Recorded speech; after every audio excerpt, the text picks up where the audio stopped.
día más, con la gracia del Señor, proseguimos el comentario del Catecismo de nuestra Madre la Iglesia.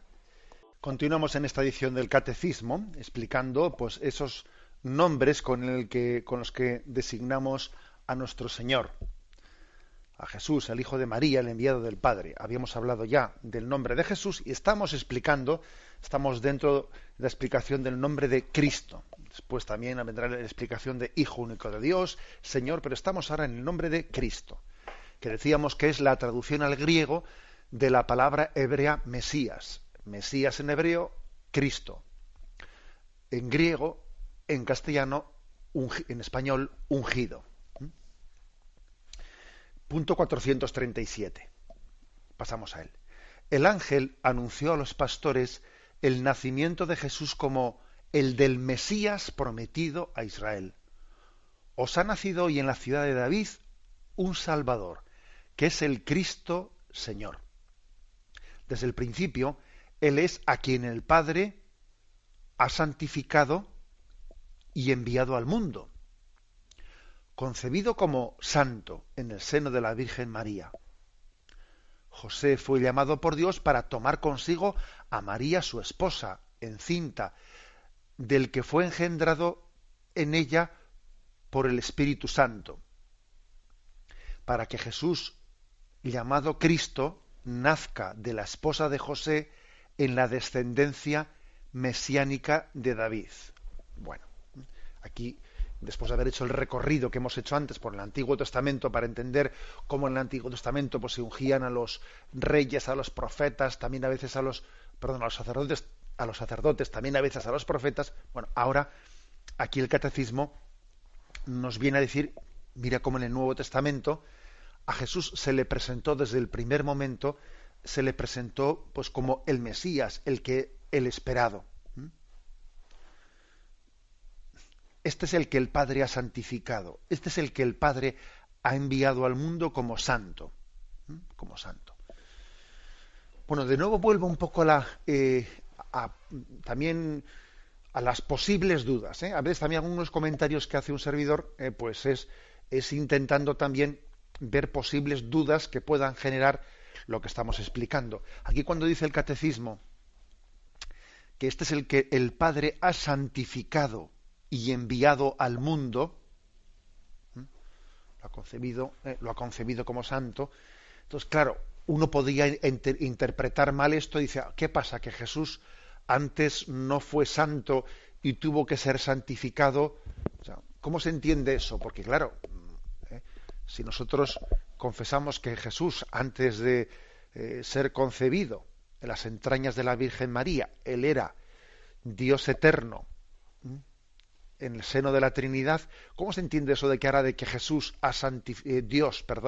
Dios Padre ha santificado a Jesús? ¿Cómo se entiende eso? ¿Es que antes no lo era o qué? Bueno, eso también está un poco esta explicación en la misma línea que he hablado anteriormente con respecto a la humanidad de Jesucristo. Es decir,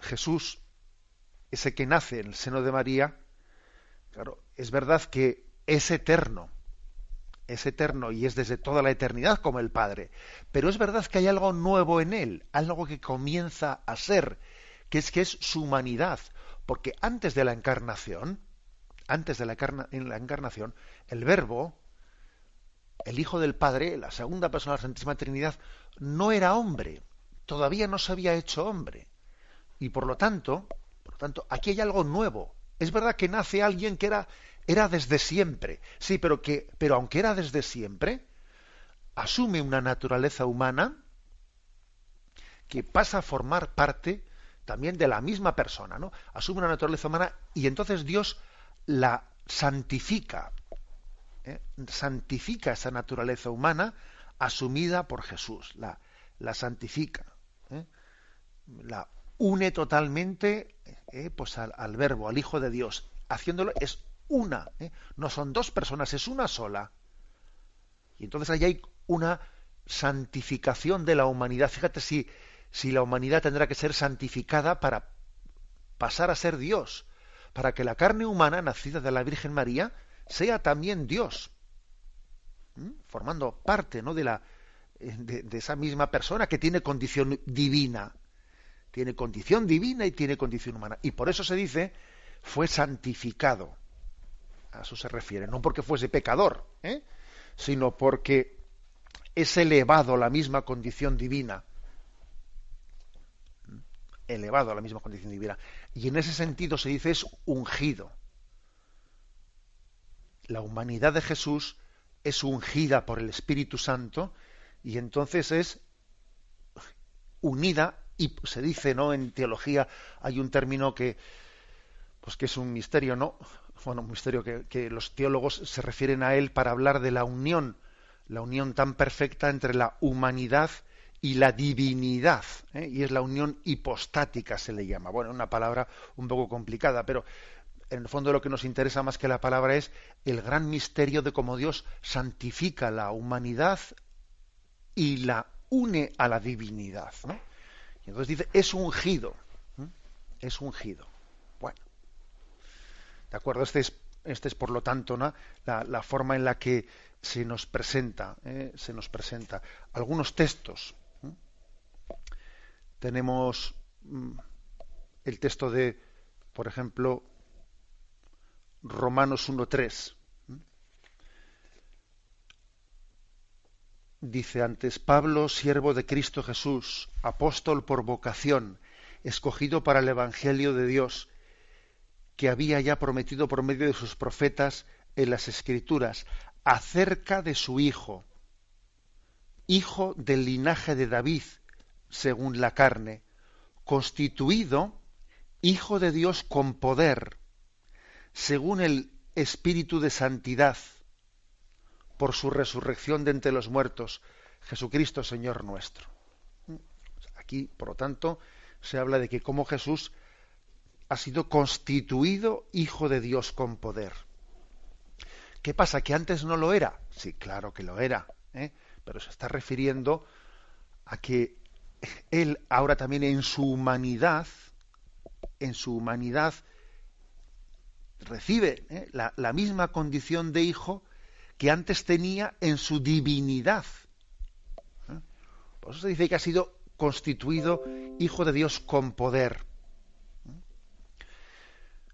También se dice con poder a partir de la resurrección, porque antes de la resurrección Jesús tenía como escondida su divinidad. La tenía escondida y Jesús pues vivía o aparentaba no, o sea, se presentaba ante los demás como uno de tantos, estaba como su divinidad escondida. Y dice, y finalmente por la resurrección ha sido constituido Hijo de Dios con poder, es decir, manifestando su divinidad.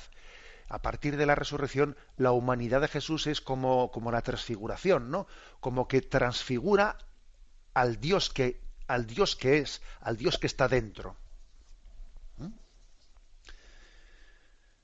De acuerdo, el último texto, Apocalipsis 22:16, dice, yo Jesús he enviado a mi ángel para daros testimonio de lo referente a las iglesias. Yo soy el retoño y el descendiente de David, el lucero radiante del alba. Bueno, aquí tenéis también una expresión del libro del Apocalipsis en el que se le presenta a Jesús como el retoño descendiente de David, que es ungido. David había sido ungido, sus descendientes son ungidos, y entonces a Jesús se le presenta como un retoño de David que es ungido por el Espíritu. Bien, todo esto significa la expresión ungido, pero ahora dejamos para el final lo mejor. Lo mejor es la explicación en Cristo, aunque ya la he hecho un poco al principio. Es el punto 438, que dice, la consagración mesiánica de Jesús manifiesta su misión divina. Por otra parte, esto es lo que significa su mismo nombre, porque en el nombre de Cristo está sobreentendido el que ha ungido, el que ha sido ungido y la misma unción con la que ha sido ungido. Perdón por el trabalenguas, que ahora lo explicaremos. El que ha ungido es el Padre. El que ha sido ungido es el Hijo, y lo ha sido en el Espíritu Santo, que es la unción. Su eterna consagración mesiánica fue revelada en el tiempo de su vida terrena, en el momento de su bautismo por Juan, cuando dijo: Dios le ha ungido con el Espíritu y con poder, para que él fuese manifestado a Israel como su Mesías. Sus obras y sus palabras le dieron a conocer como el Santo de Dios. Bueno, aquí hay una cita de San Irineo muy hermosa que la hemos leído, que os he dicho que parecía un trabalenguas, pero que es muy sencillo lo que está diciendo, y es que, mira, el que unge es el Padre, Dios Padre. El ungido es el Hijo, Dios Hijo. Y la unción misma es el Espíritu Santo, Dios Espíritu Santo. O sea, el Padre unge al Hijo con el don del Espíritu Santo. Esta es la cristología, digamos la cristología. Fijaros que para hablar de la ciencia teológica que habla del misterio de Jesús, le llamamos cristología. Y hoy estamos explicando qué significa Cristo. Cristología es el misterio en el que descubrimos, ¿no?, explicamos cómo el Padre ha ungido a su Hijo Jesús con el ungüento del Espíritu Santo. Le ha ungido. Al tomar la condición humana, ha asumido a toda la humanidad, nos ha asumido. Ahora también la condición humana pasa a estar ungida, porque como Él ha tomado la condición humana y ha sido ungido por el Padre con el Espíritu Santo, también nosotros somos ungidos. O sea, nos toca a todos. Lo que ha acontecido en Jesús, hecho hombre, nos toca a todos. En la humanidad de Jesús, nacida de la Virgen María, tenemos un poquito de todos nosotros. Hay algo nuestro que ha sido ungido. Bueno, pues esta es casi la conclusión de toda la catequesis que hoy hemos querido hacer. Pues lo llamamos cristología. Y por eso nosotros tenemos que ser cristianos. Tenemos que ser otros ungidos. Tenemos que reproducir nosotros en nuestra vida a nuestro nivel, que obviamente pues tenemos una distancia pues infinita con Jesús, ¿no? Pero a nuestro nivel nosotros también reproducimos esa misma unción. Él fue ungido por el Padre, nosotros somos como los sarmientos unidos a la vid, también nosotros somos ungidos, participamos de esa misma unción que Cristo ha recibido del Padre. Participamos de esa misma unción. Y al final ha dicho que sus palabras y sus obras le dieron a conocer como el Santo de Dios. Bueno, ojalá también nosotros, ¿no?, nuestras palabras y nuestras obras trasluzcan que somos ungidos, que somos otros Cristos, que quien nos mire, quien nos escuche, que quien vea nuestra vida, que vea como si fuese una pequeña transfiguración, que se transfigure, que a Cristo se le vea en nuestro obrar, que a Cristo se le vea en nuestras palabras, que se le escuche en ellas. O sea, somos ungidos junto con el ungido. Y así estamos presentando a Jesús como el Cristo. La bendición de Dios Todopoderoso, Padre, Hijo y Espíritu Santo, descienda sobre vosotros. Alabado sea Jesucristo.